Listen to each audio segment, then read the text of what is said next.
brains is retuned, allowing us to gain access to other dimensions, perhaps the very dimensions that quantum physicists speak so much about these days, allow us to get into those dimensions, to contact and to deal with their inhabitants. And this is what shamans do every day of the week. Now, the mere fact that this seems to be growing, at least that's my perception, the growing in the faith, the growing in the ability, in the need to do some things that are outside of the box. Do you see that yourself, Graham? Yes, there's a desperate need. People all over the world, individuals, good people, are deeply concerned and troubled by what is happening in the world. It seems that our governments are out of control, that the juggernaut of industry and technology is out of control. That the world, that we are being marched blindfold towards the abyss of catastrophe by governments and industry that have utterly lost contact with the reason we are here on this planet in the first place, that have utterly lost contact with the mystery of the spirit. And I think people everywhere are reaching to find an answer to this. And unfortunately, the mainstream, the orthodox religions all too often become part of the problem rather than a solution to the problem. We have to put our hands on our hearts and honestly admit that a huge amount of the dreadful, vicious, and evil conflict that is taking place in the world today has to do with people's religious sentiments and ideas. So and these are religions that they have simply received from their parents at childhood and accepted as true. They've never used their consciousness to investigate the propositions of the religion. They are simply told it's true by the previous generation, and they tell the next generation that it's true. And you can trace this back down the generations, one generation telling the next, this is true.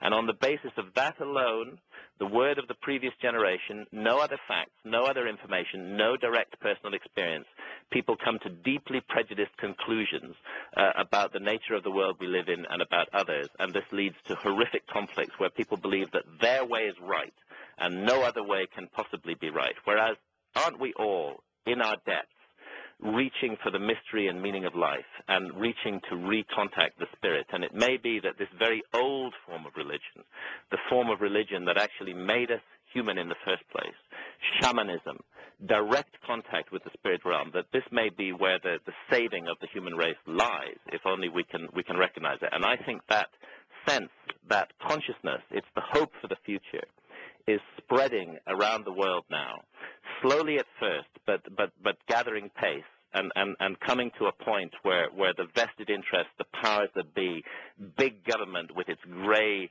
bureaucracies that seeks to control every aspect of our lives, that seeks even to reach inside our brains and control what we may and may not experience, that this destructive and deadly system is on its last legs, and that the future lies in the hands of individuals who are prepared to go forward bravely and experience their lives for themselves.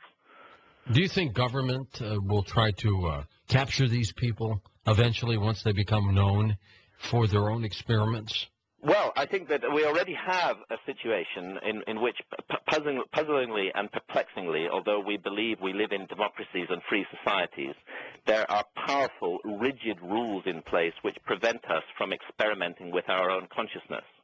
You know, my consciousness is what makes me human. It's the most precious aspect of humanity. And I find it extraordinary that in the privacy of my own home, doing no harm to others, I am forbidden by law and may be sent to prison for many years for making use of certain natural plants which shamans, for example, in the Amazon have used for tens of thousands of years to contact the spirit world. It seems to me extraordinary that governments seek to control the experiences we have inside our heads, not what we do, but simply the experiences we have. This is a very sinister development. It's a huge intrusion on the liberty of a responsible adult in an advanced society, and yet we're being persuaded to accept this as the normal run of things. And I do find it very, very disturbing. It smacks of George Orwell's 1984. It smacks of the thought police. I was just going to say that. That certain thoughts are not allowed to be had, that one may not consider certain things. And our society wants to turn us all into robots who are absolutely dedicated and committed to the alert, competitive, problem-solving mentality that is the basis of modern life. And our society seeks to deny all other forms of consciousness, except perhaps stupefied drunkenness, which is authorized by our societies since it poses no threat whatsoever to the status quo. You know, Graham, I'm with you on this, and it's fascinating to discuss just the possibilities. Are you at a point now, though, where you too believe that whatever's going on is probably multidimensional as opposed to truly physical, the physical that we understand? Yes, I do believe that what's going on is multidimensional.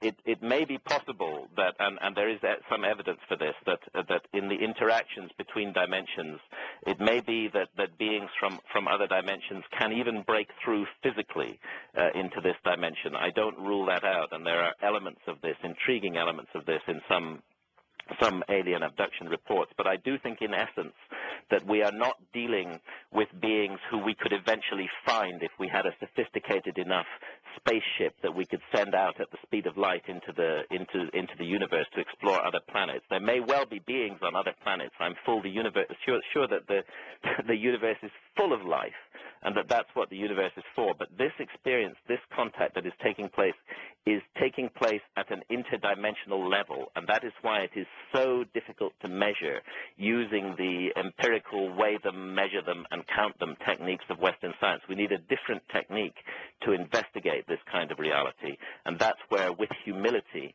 we need to turn to the knowledge and the experience and the wisdom of the shamans, of tribal and hunter-gatherer cultures who have kept the light of this mystery alive for tens of thousands of years. Prior to the book Supernatural, have you changed your views at all, Graham, or did you always think this way? Well, I'd say that my views have been in constant evolution. I have had experiences while researching Supernatural because naturally I have experimented with these shamanic plants myself. I couldn't write about altered states of consciousness without experiencing where these plants take us to. Particularly ayahuasca in the Amazon, but other shamanic plants as well. And these experiences have completely changed my view of reality. I do not think any longer that we are dealing with a simple, measurable, and tangible reality. Reality is incredibly complex. It's multi-layered. It's multi-dimensional. We are plugged into a certain part of it.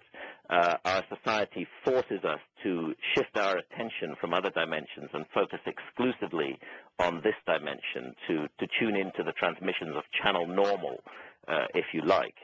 But there are other transmissions, other realities all around us, and it is part of our birthright to be able to contact those realities, and shamans have shown us the way. And after one has contacted those other realities, and ayahuasca is an extraordinary way to do that, one never feels the same again. All right, stay with us. We're going to talk more about some supernatural happenings when we come back. Graham's website's linked up at coasttocoastam.com, but it's grahamhancock.com. I'm George Norrie, back in a moment on Coast to Coast AM.